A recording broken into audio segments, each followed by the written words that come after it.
Chevrolet Chevelle SS. You can't see a Chevy Chevelle and not recognize it from a mile away.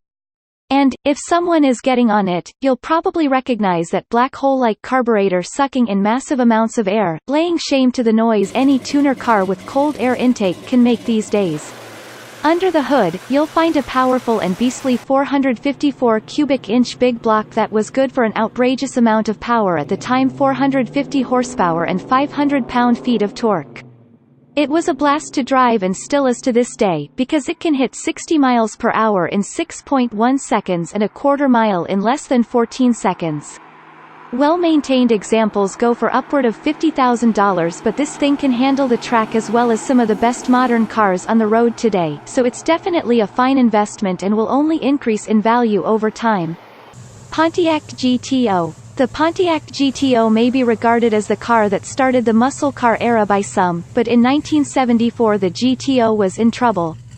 Thanks to harsh fuel economy regulations at the time, automakers were forced to downsize, and the GTO became another pointless victim.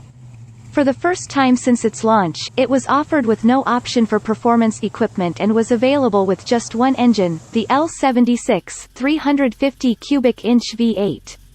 On paper, it sounds good until you realize it was restricted to delivering just 200 horsepower. Despite its lighter platform in 1970, it was far from being fast.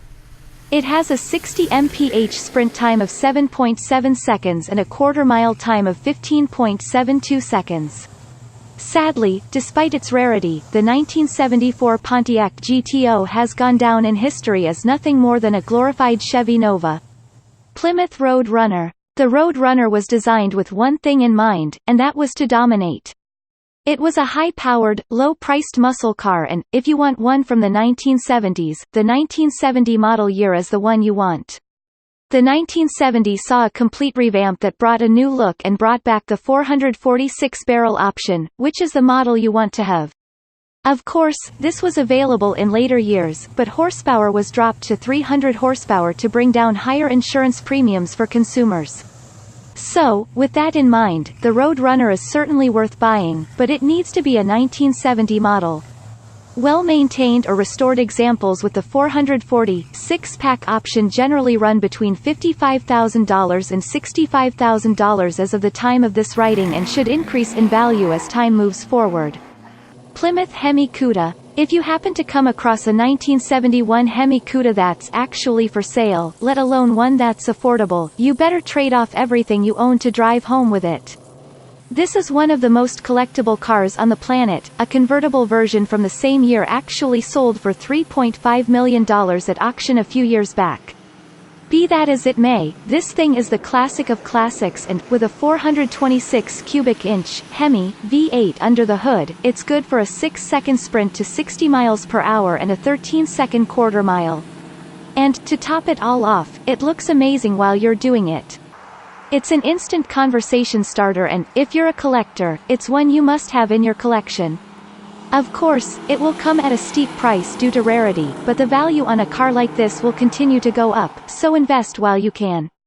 Pontiac Trans Am. The Pontiac Trans Am was one of the fastest muscle cars of the 70s, being beaten out by a small handful of cars on the U.S. market and running really close with cars like the 1978 Porsche 911 Turbo, a true sports car of the times, the Chevelle 454, and the Corvette LS6. With that in mind, it was able to run steady with the Jaguar E-Type 512 with a 5.5-second sprint to 60 miles per hour and a quarter-mile time of 14.1 seconds. On top of that, it was a hard-muscled commando of a car, and that it surely was thanks to some crazy aerodynamics. It's also a blast to drive, so if you come across one, you might find it even more rewarding than some of the common-day sports cars. You can even find them, in good condition, with a price tag between $20,000 and $40,000, so it's not too hard on the wallet. Chevrolet Corvette LS6. The Corvette is a timeless vehicle that will always be looked at as a prestigious piece of history. The LS6 came with the same 454 found in the Chevy Chevelle SS, but it was tuned to deliver 425 horsepower and 475 pound-feet of torque. Despite the lower power output, the lighter and more aerodynamic Vette could run to 60 miles per hour in 5.3 seconds. Given the Vette's iconic nature and its sheer performance, the 1971 Chevy Corvette LS6 is definitely worth buying, but be prepared to pay out for it. Well-maintained, original examples can cross into six-figure territory. Ford Boss 351 Mustang. 1971 brought about a new body for the Mustang, and you'll probably find out that there's not as much respect for the 1971 Boss 351 as there is for the model that came before it, but it's starting to gain some love in the collector world. It was able to compete with cars that had much more displacement at the time. It could hit 60 miles per hour in 6.6 seconds and a quarter-mile time of 13.81 seconds. And, while it isn't as highly respected as the Mach 1, for instance, it was a one-year-only vehicle and can be had for less than $60,000 on today's market. Its collectible status will only get better from here, so it's certainly worth getting your hands on if you come across one. Dodge Charger RT. The Dodge Charger has always been synonymous with performance from the first day of its introduction way back in 1966 to the modern-day version we know today. The 1968 Dodge Charger RT is truly a man's car. Featured in such movies as Vin Diesel's Fast and Furious series, the Dodge Charger has stood the test of time in popularity. Everyone during the late 60s wanted a piece of the action that this muscle car would bring. The car featured a hidden headlight grille and a sleek body design. One of the engine options for this muscle car was the legendary 426 HEMI or the 4-barrel Magnum V8 engine. Going slow was not an option. Chevrolet Camaro won Zalotti. During 1969 there were just 69 Chevrolet Camaro ZL1s to come off the production line. With 500 horsepower and a 0-60 range of 5.3 seconds, the essentially equipped Camaro had a cowl induction hood and a choice of heavy-duty disc brakes.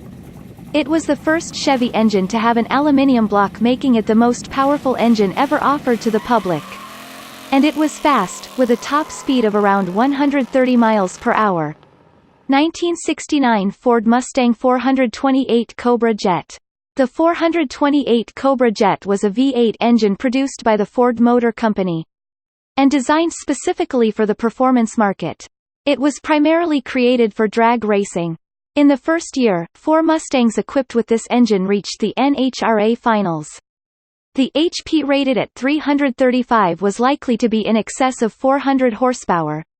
With a 0-60 miles per hour time frame of 5.7 seconds and a top speed of 127 miles per hour,